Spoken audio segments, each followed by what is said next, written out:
good afternoon, and thank you for tuning in to Conversations with Chan. Today we have the actress extraordinaire, poet, author, Angela Ray. So, welcome, Angela. I want to start off by saying um, I'm so happy to talk to you again today because you've done so much and you have so much. You're a powerhouse. So thank you so much for speaking to me again today. So for those who didn't see the Instagram live, could you introduce yourself to the Conversation with Chan audience? Oh, sure. I'm Angela Ray. As she said, I'm an actress, author, host, and speaker, and I'm excited to be here today. Thank you so much. So I want to go straight into asking, what gave you your start in acting? What made you go into to being an actress? Well, I actually got into acting by way of speaking. I was already doing a lot of what many people will call public speaking, Hmm. starting primarily in the church doing Easter and Christmas speeches. But in elementary school, I had an opportunity to join a contest, an oratorical contest sponsored by Modern Woodmen of America. And in the sixth grade, I represented my entire school. I won first place in the school. I went to the district competition as well as the state. But that same contest came around again when I was a freshman. And when I was a freshman, I represented the entire state at the national level. And so just being comfortable being in front of audiences kind of segued really easily into me acting. And so my first acting was in theater. Okay, so a lot of people don't understand the difference between theater and acting on TV and movies. Can you give a little bit of the differences between the two? Absolutely. So the thing about theater is it is live. You know, when you're doing a play, you don't get to say line, although I've never seen it myself, but I have heard people go up on line on stage. But, there's no retake, there's no calling for line. You are feeding off of the audience. And generally speaking, the acting style is a bigger, you are always you're projecting to that last person on the very last row in a theater. Your theater house could be 200, it could be 2000.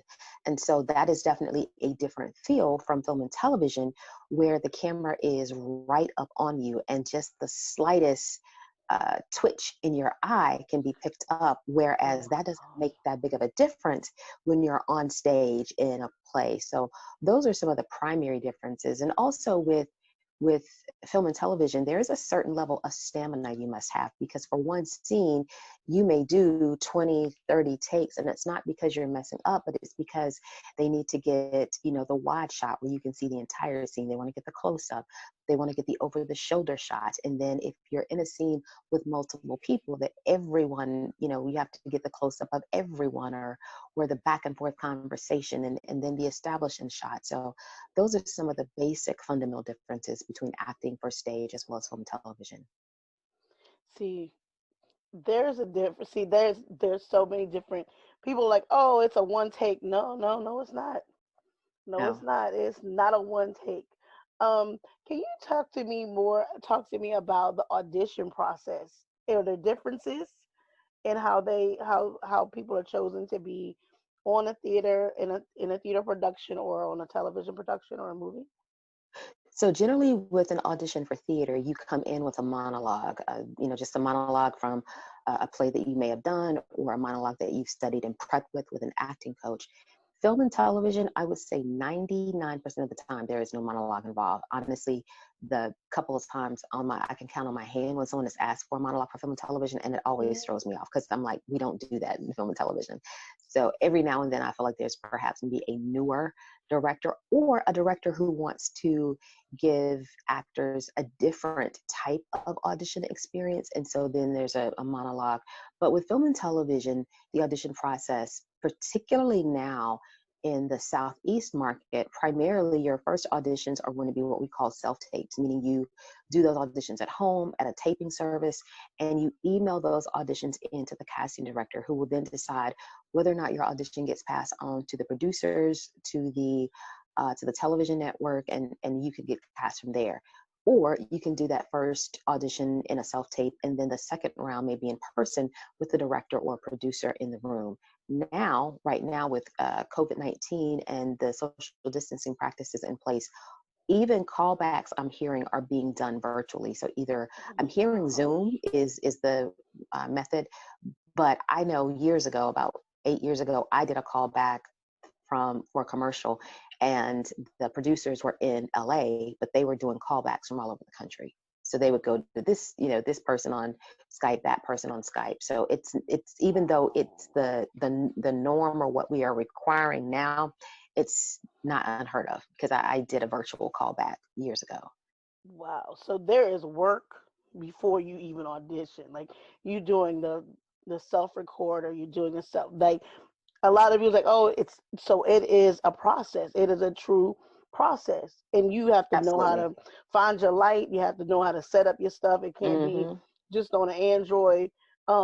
You know what I'm saying? You Well, have it to. can be. It can be. I use my cell phones for about 90% of my auditions. So you can, but you have to know what you're doing. So it's not like right now I Mhm. am holding my phone for this And you know you can't do that. Zoom. However, I don't hold my phone for my auditions. I have a tripod. My phone is horizontally, not lateral. I do have lights, so I use natural lights. I have a backdrop. So even though I use my phone, it still looks very professional. See, because you know what you're doing. An amateur would like, someone who just, you can't hold the phone and do a selfie view. That's not gonna Oh work. no, no, I'm going not live what they from want to here. see. Right. So I want to talk about your time on Tyler Perry's Have and Have Nots. Or was it Actually, it was Love Thy Neighbor. Love That Neighbor? I'm sorry. I was Hmm. trying to say no, it was Love That Neighbor.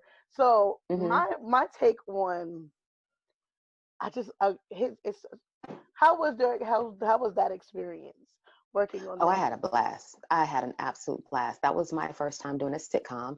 So the energy on a sitcom set is totally different from a drama for obvious reasons.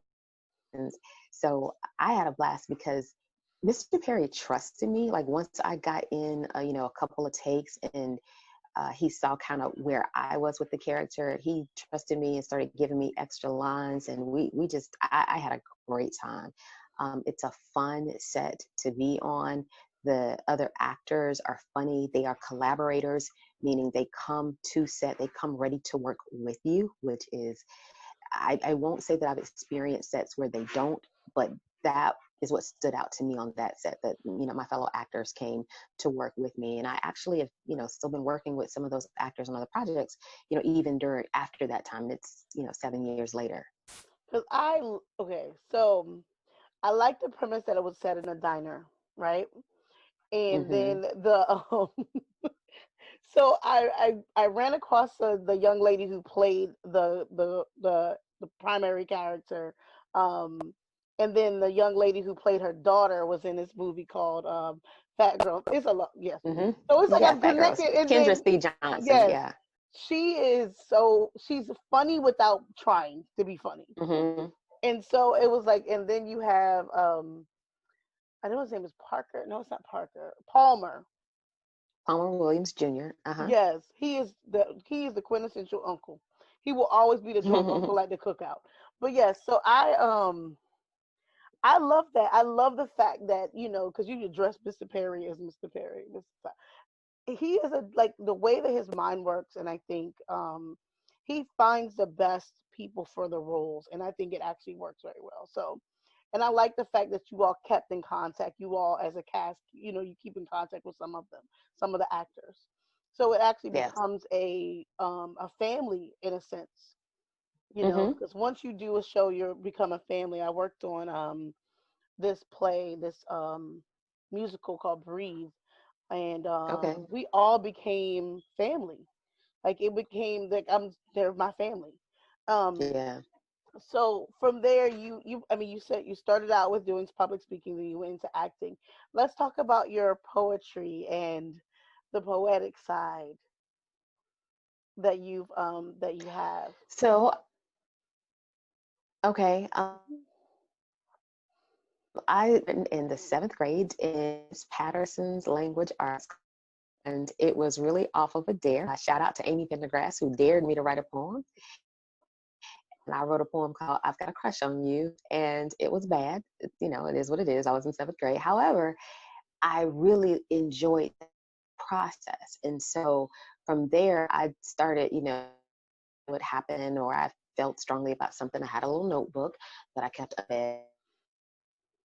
And then when I was in college, writing poetry, you know, I started in seventh grade. By the time I got to college, I entered a contest and I think I won third place. And so that was encouraging. I was like, oh, like this is cool. And so then I decided to take a poetry class, you know, to study the craft a little more seriously while I was in college. And then the kind of like the spoken word genre of performance poetry really became popular. And so already being an actress, it was a natural segue for me to go from just writing poetry to performing. And I was at the National Black Theater Festival some years ago, and I was, at the time, I was working as a journalist, and I was interviewing Suzanne Douglas Cobb. Suzanne Douglas is a brilliant actress. You may know her from Robert Townsend's Parenthood. She The was mom. also in House. Yeah, she was. How Stella Got Her Groove Back. And she and I were having a conversation. I was interviewing her for my article, and after a while, she was supposed, it's interesting how God works. She was supposed to meet someone for dinner. So she said, I have a few minutes for you, but I'm meeting someone for dinner. I was like, great. So I'm talking, I'm interviewing her, I'm taking my notes, and all of a sudden I realized, ain't nobody coming. So I put my recorder away and I told her, I said, I want to talk to you about the industry. And I was, you know, telling her where I was in my career. And one of the things she said was, Angela, you have to use everything that you have creatively to open up doors for you. She was talking about the fact that when she wasn't on stage, she was doing costumes and other things in the theater. Oh, And she wow. was telling me, she said, you know, you said you do poetry. Use your poetry to open up doors for you. And that is what inspired me to write my first book. I already had the poetry, most of the forms were already there, but then to put it in book form and actually do a full on book release, that was what was in, you know, Suzanne Douglas, that conversation we had inspired that. So that's kind of how I got into poetry. And so for a while, I was really focused on poetry slams and doing a lot of performance poetry, which was great. It was fun. I was, you know, making money.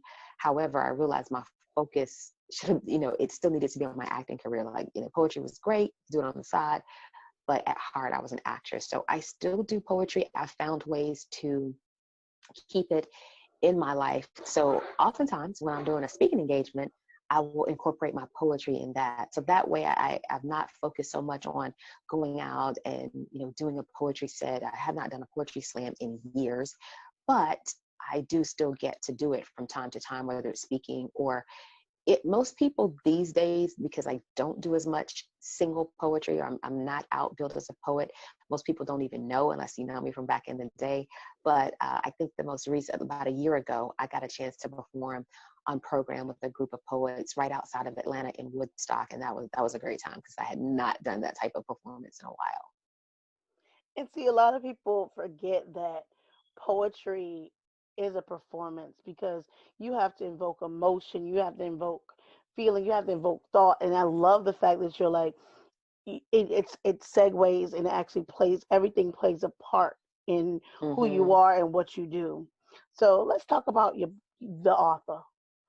Because it's Okay. like you have a lot battery of books, and one of them is I'm looking at my list because I have a list of things I definitely got to touch on today. So I wanted to talk about, you have Delta Girl Story of Sisterhood, and you know I love me some Deltas. And then then you have No More Silent Cries and Gumbo for the Soul. Okay, you pulled up, I don't know where you pulled up a very old bio because I have not talked about those books in forever. All of those books are actually not, no, it's okay. Those are not, those are books that I was a contributing author Mm-hmm. to. So I don't actually, they're not my books, but they are authors that I contributed a passage to. So Gumbo for the Soul, I Mm-hmm. don't even remember how I found out. I was on somebody's email list and they did a call. Yeah, they did a call for stories. And I'm gonna be honest, I don't have the book in front of me, so I don't even remember the story that I contributed. Delta Girl Stories of Sisterhood, one of my Yep. sorority sisters decided to put a compilation of stories all from Delta women together. And so I remember I wrote my story about my collegiate advisor when I was initiated as a Delta at the University of North Carolina, Chapel Hill. I wrote Yes. about my advisor. And then No More Silent Cries was a poetry anthology about, I want to say, abuse. And so I contributed a poem to that. And I don't even know if I own a copy of that. I definitely have copies of Delta Girls. I do have a copy of Gumbo for the Soul, but yeah, I don't even know Because if I have a copy of No More Silent Cries. I'm asking because people don't realize how, even if you contribute, because my first foray into becoming an author was an anthology.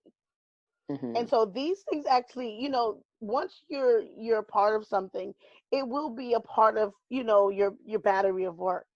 But Absolutely. you have a new book now Hmm. that you're doing an Amazon release for. Yes.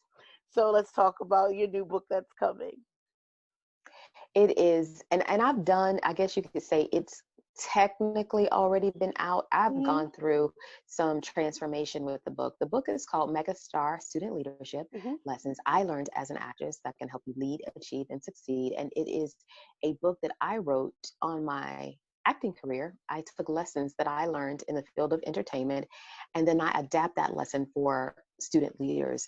And Hmm. so the original title, interesting enough, for that book was called Rehearsing for the Leading Role, because I felt like, Oh. you were rehearsing for that role of leadership.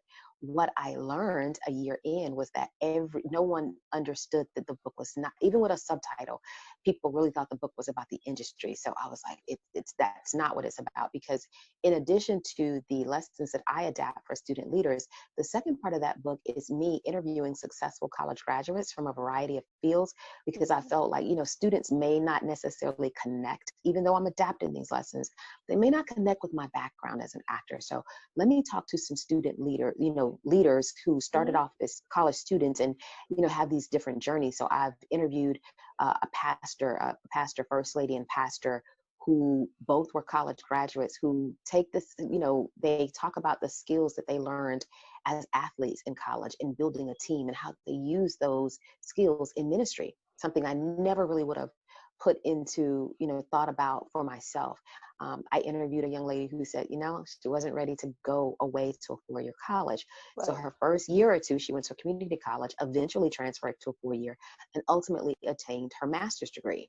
I talked to a young man who was playing football in college, and while he was playing football, he also pledged a fraternity, triple majored, and then went on to play in the NFL. That is insane to me, like just Triple the major. accomplishment. Triple. Okay, I'm gonna be That's a honest. I lot of wanted to play. triple major. I doubled and I wanted to triple, but my college was like, no, we don't do triple majors. So I ended up double majoring with an outside concentration. Some of us are just overachievers like that, I guess. I, We just can't be basic or whatever that more is. I don't power know. to y'all. I listen. Somebody got to do it, and I'm glad it's y'all. Yeah, but that's what the Megastar Student Leadership is about. Again, the first part is a real world lesson, and I call that REEL, real world lesson, and then Hmm. I adapt that same lesson in the REAL, real world, for student leaders. So, and also, see, that's the biggest thing is actually tying in so people can understand. So, you also are a coach for actors and those who want to get into acting or to refresh their skills in acting. So, Hmm. tell us more about what makes you serve in that role so that people could understand like you could have multiple different roles in Hmm. your makeup. So please expand on that. Let's talk about how they. Okay, Mhm. so I actually started teaching drama some years ago. I think first I was teaching drama while I was in school for the Upward Bound program. Then I had an after school program called Spirit House, and I think Spirit House is still around. It is headquartered in the Raleigh-Durham area of North Carolina. And then eventually I started teaching both drama as well as creative writing for Duke University's youth programs every summer. So I already had the teaching background and the fundamentals of teaching the arts. And so when people began asking me questions about the industry, and also me seeing people being taken advantage of horribly. I was teaching an acting class in the Atlanta area, and I had a parent tell me Hmm. that there was someone who was charging her $200 a month to help her child. And she was like, I learned more in 1 hour of class with you than I have for 3 months paying this man $200 a month. Because the entertainment industry, specifically acting, is not one of those industries It's where not regulated. you it's not, that is one thing, but also it's not like you take a class or you get a degree and then you interview for a job and then you're employed. You can go and study acting in college, you can take classes, but you can get a job and that job may last a day or a week, and then you have to find another job all over again. And there are so many different ways that people get jobs. Yes, you can get a job because you're talented and you audition, but if you Right. bring something else to the table, for example, a social media following, then that is Hmm. a way to get into the industry. If you bring influence because you are, let's say, a basketball player or another kind of celebrity, not even necessarily a social media influencer, that's another way to get into the industry. I'm sure you've seen episodes of Yeah. television programs where you have basketball players and football players who are in television shows. They're not necessarily actors. Many have gone on to train seriously after their professional athletic careers, but they may not be trained actors to begin with. So Correct. that's a way to get in. So there's so many points of entry that it becomes slightly mysterious. And because of that, people often take advantage, charging $5,000 to get you prepared for a showcase. And sometimes those showcases actually have legitimate casting directors and agents on them. However, it's not necessary to pay someone $5,000 to do oftentimes what these showcases do. You may be able to get the headshots and training on your own for like maybe 1,000.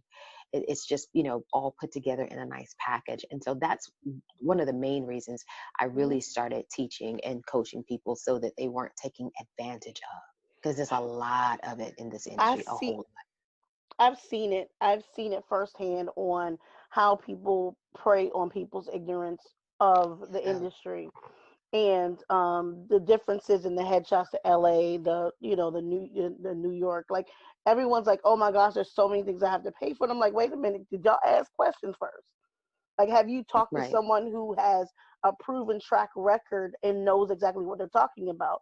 And I feel like now that with reputable integrity, people who have integrity who are trying to show others, it's helpful because a lot of people won't have that whole their dreams won't get dashed because they were fleeced when trying to get into the industry. And I'm glad that right, you offer the honest teaching, the honest coaching, so that they know. So before they go out, I think it's a great thing that you're doing. They have somewhere to ask, they have someone to right, come to and ask the questions. Um, right. so so I want to talk about your show that you have on Facebook and what you what goes into prepping for that, because since you have like you're so multifaceted, so you have so many things. So what what makes this show different? Because I know what makes it different, but I want you to share with everybody else what makes it different for everybody to watch.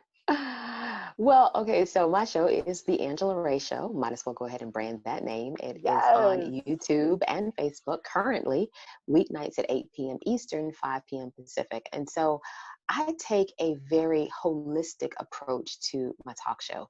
There are, I mean, everyone has their thing, the way they do their lives. There's so many shows out right Hmm. now because a lot of people are at the house, they have the Yep. extra time, they have the platform.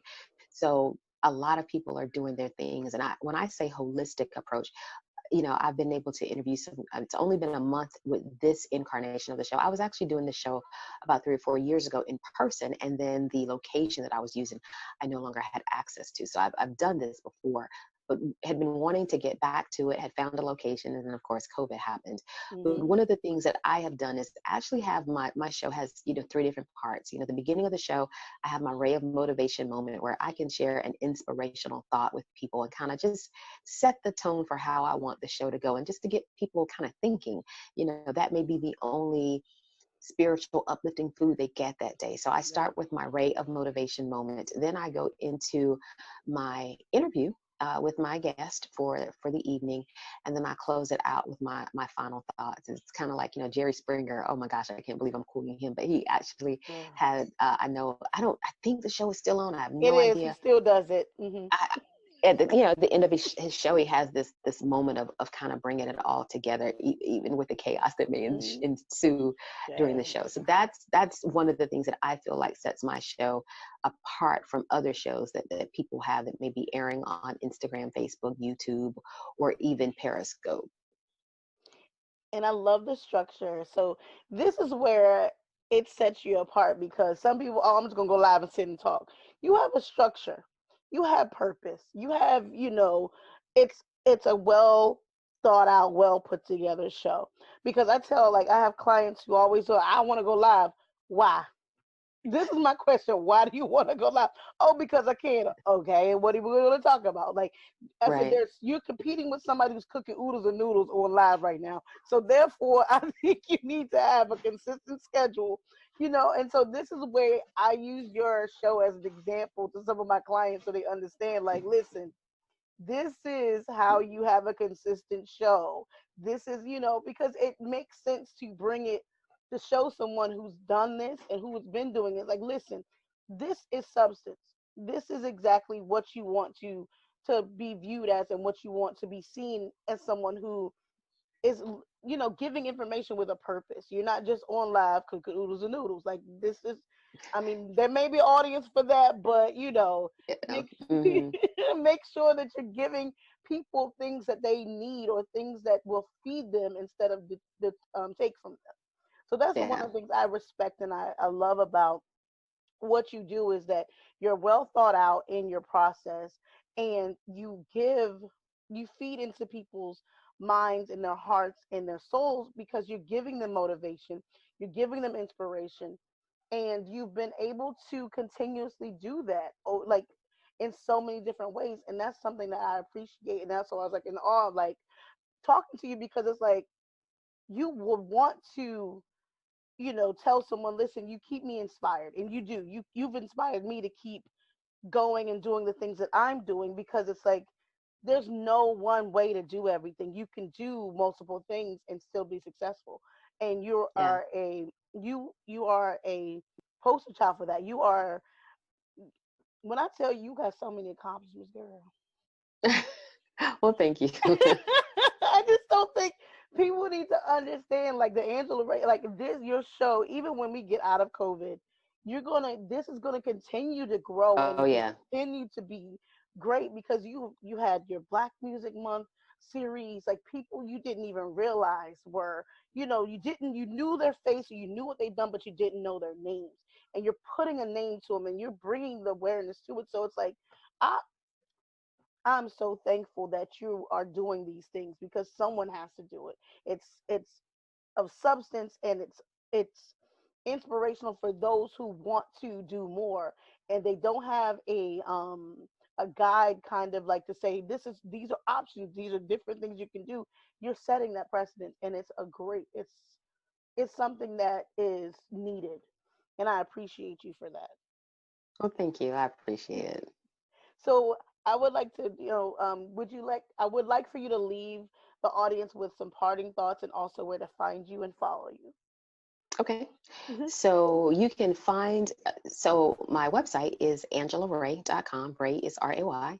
And if you are interested in acting coaching, that website is mahoganydime.com. Mahogany dime as in 10 cents.com. And so you can find out about individual coaching and any upcoming classes that I might have. You can find me on Twitter, Facebook, as well as Instagram at the Angela Ray.